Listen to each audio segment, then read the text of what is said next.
Welcome to another edition of Insights into College Admission. This is your host here from the Educational Consulting. Today, I have with me Krishna Penmedza. Penmedza is the head of global recruitment at Lucerne University of Applied Sciences in Switzerland. You are the first one from Switzerland who's been on board to work with us, with me from the Educational Consulting and also as an ICA from the ICA group. So before I ask you any questions, please tell us a little bit about yourself, the length of time you've been working for Lucerne University of Applied Sciences and so forth. It's nice to connect with you and also nice to connect with IECA. I am responsible for the global recruitment. I work at Lucerne University of Applied Sciences at the School of Computer Science and Information Technology. On the other hand, I am a senior research associate who do research, especially in the area of building digital nations, building smart cities, and building smart nations. So as the head of global recruitment, tell us a little bit of, the work that you do and how you have been able to help students who are international students acclimated to your institution. So we as a university, we have partner schools and partner universities all over the world. So we directly work with the schools like international schools, which has IB curriculum, AP curriculum and national boards, Africa or, the Northern America region also. There's Italian, German, and French. If a student is interested to apply to university and do not speak none of those languages, would the student still be able to take a program at your university in English? German, where 64% of the population is the German speaking part. We have other three languages from the French border. We also have from the Italian border, and we have the Romanish part. Lucerne University of Applied Sciences is located in the German-speaking part and the central Switzerland region. We have programs at the bachelor's level, master's level, and executive master's level certificate and diploma programs in German and English. Majority of the programs that we offer in our school are, taught in German for this English offered program. So we have programs at the bachelor's level. We also have programs at the master's level are eligible to take up these courses that are taught in English, and they don't require any kind of a German skills. They should have a C1 level of German, which is going to be the requirement because they have to be able to catch up the classes in German. How many programs can a student study at Lucerne University of Applied Sciences just in English? We have one bachelor's program, which is called the Bachelor's of Engineering in International IT Management. Under that, we have two major tracks. One is the students can specialize in the area of, artificial intelligence or machine learning. They can also focus on blockchain, software engineering, virtual reality, and augmented reality. On the other hand, there's another track as a part of the international IT management where students can focus especially on digital business. They also have the option of focusing on digital business models, Industry 4.0, and things like that. At the master's level, we have two master's programs. One is the Masters of Engineering. The second one is, the Masters of Information Technology, Digitalization, and Sustainability. So the master's programs are offered for 2 years, and the bachelor's programs are offered for 3 years. And usually for graduate school, you have to have a certain, at least a 3-point GPA or a passing grade for you to get into a master's degree program. Fresh out of high school, I would like to study at the bachelor's level at your institution. Is there any typical profile that you may be looking for a student? We look at a holistic level. We don't only look at only on the level of, the grading perspective, because the class of students that we have, normally in the international IT management, we approximately have 40 students in a class, and we have around 25 nationalities from the study program, very diversified. So what do we look at from a student? One thing that we look at from a student is, is the grades. That's going to be a baseline, the personality of students, because personality matters a lot. This is a very, very international class with around more than 20 to 25 countries in the class. English levels. We definitely look at a high level of English. Majority of the students that we have on the international side, we normally have students with more than 7 band or international internship or a voluntary experience in the area of business management. Some students also do some internship or voluntary experience, so they can submit this requirement before they start up studies. So we try to look at on a holistic level, so not primarily on grades. Along with grades, what we look at is the English levels, because we should expect them to have a very good English levels. Then we look at personality. We look at their voluntary experience or internship. The last thing that we also look at is, does the student has sufficient funds to take care of their personal living expenses? Because we as a university invest on the education of students. The students only pay a basic study fees or an administrative fees for the student ID card, library card, examination fees, and, lockers fees and stuff like that. So we expect students, have sufficient funds to take care of their personal living expenses. Okay, that's great. So I'm glad you mentioned that, because the one question I was going to ask is, I do understand also your program does offer students, especially at the undergraduate level, to do internships at. As a part of the program, the third semester and the sixth semester are actually, study abroad semesters. They're called as study abroad semesters. In the third semester, we send our students to Anglo-Saxon countries or anywhere all over the world. So we have partner universities all over the world, I would say, in most of the major countries. So we send our students to partner universities in the third semester. Sixth semester, we send our students to Asia. So we have students who goes on to South Korea. We have options of going down to India. They have options of going down to Hong Kong, Taiwan, Macau, and Malaysia and Thailand. So we have partner universities all over the world.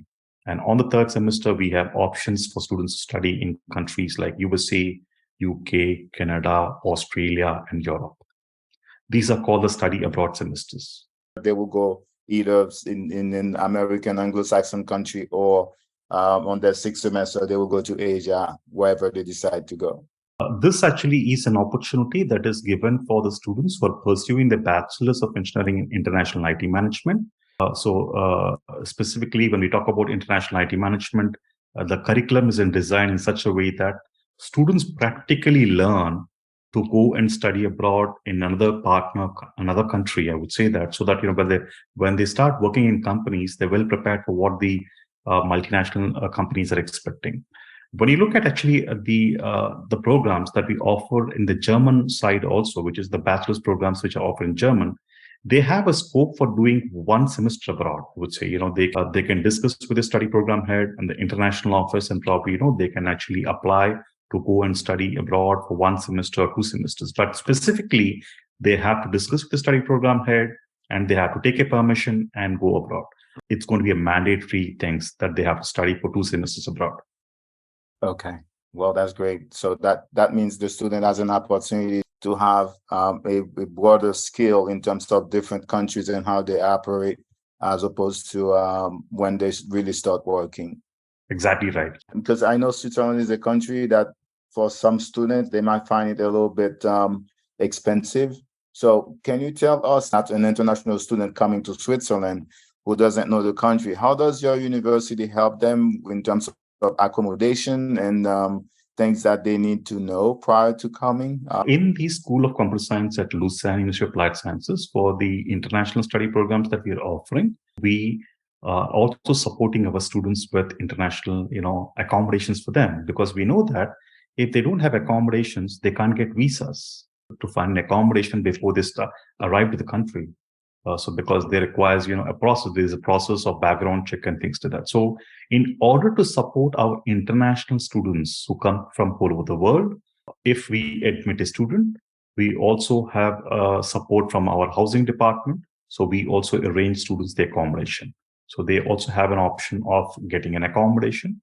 They have to let us know. We'll be asking them as a part of the interview process if they would like to have the support of the accommodation. Okay, that's great. So the student, but they have to pay for the accommodation by themselves. Unfortunately, we don't have the budget to support them for their accommodation costs. We will surely be supporting them, especially on the point of finding an accommodation for them if they express the interest for having an accommodation.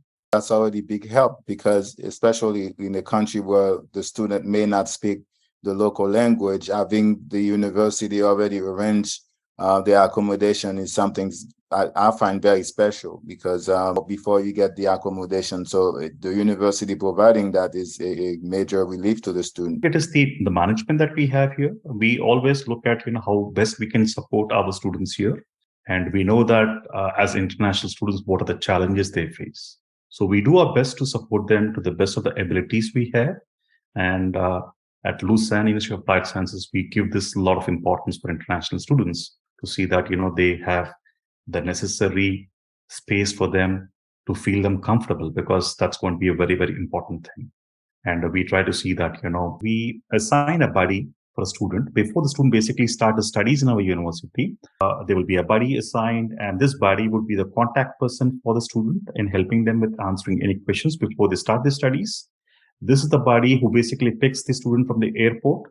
So he goes to the airport personally. He picks the student on the day the student lands here in Switzerland, and he directly takes him to the accommodation. He drops him at the accommodation. He will be guiding the students also where he can purchase, his groceries, or where he can buy his, generally some train tickets or some general information, the look of the campus and stuff like that. So the student can feel comfortable about it.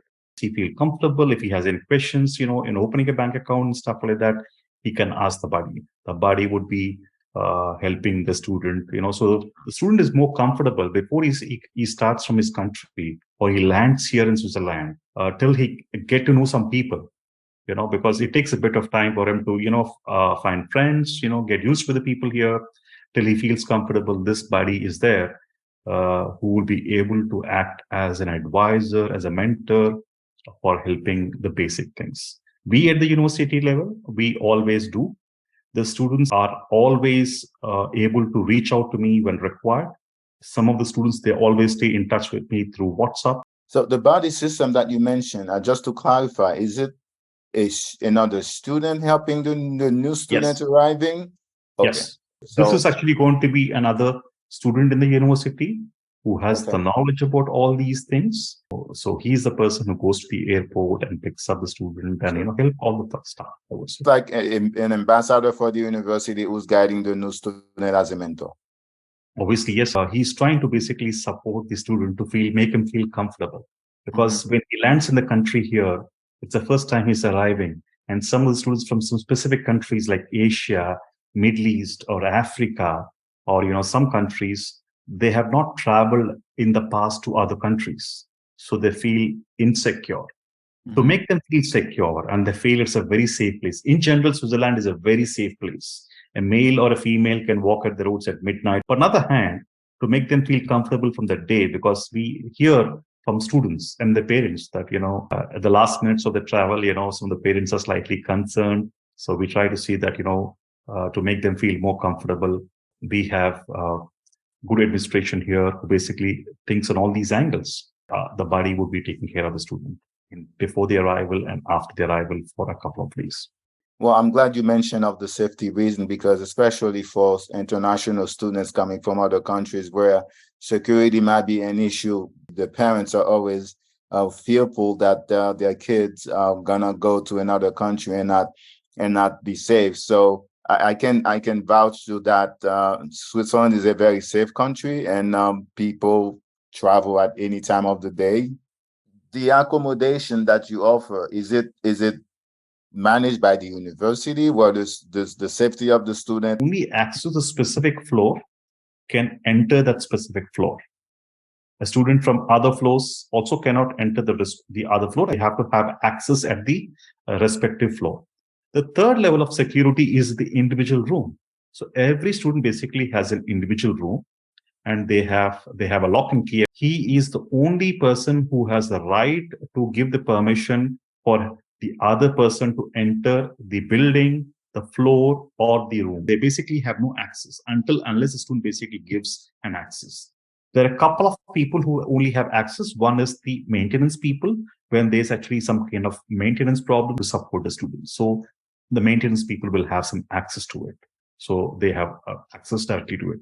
The second, the cleaning team. The cleaning team basically has to have access to the building, because they are the persons who normally clean the common areas.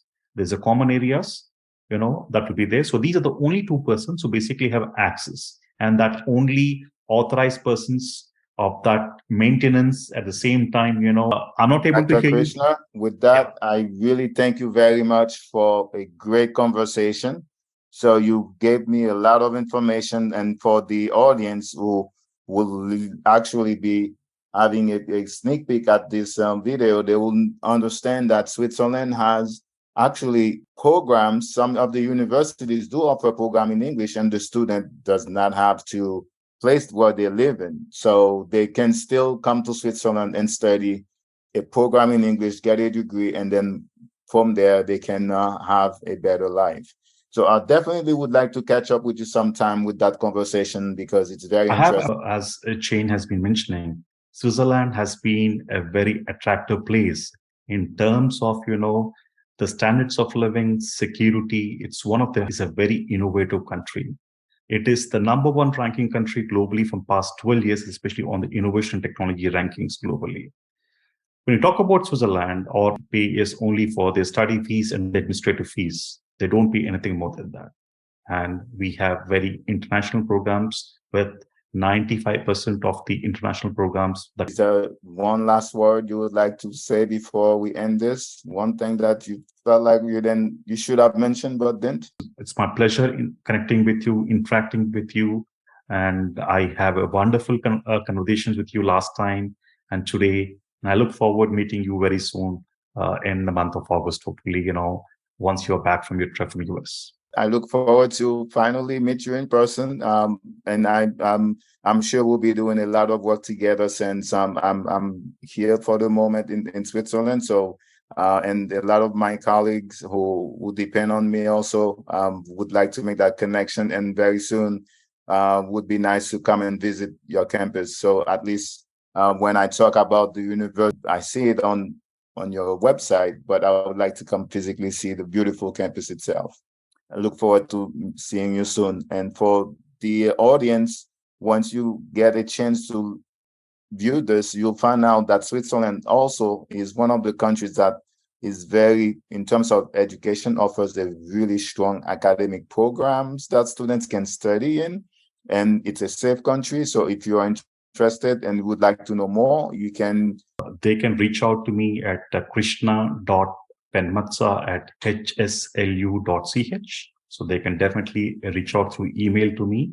And that would be the first step. And after they can share some information about themselves, I would be glad to talk to them through a Zoom meeting or something like that. So they can surely reach me through email. And I am Murali Krishna Penmatsa, and I'm based in the School of Computer Science and Information Technology. And if you still need some help after what you heard from Dr. Krishna, you can still reach me, Jean, at weedconsulting.com, or you can just shoot a quick email at info@weedconsulting.com. Thank you very much for this edition of Insights into College Admissions. I look forward to seeing you soon.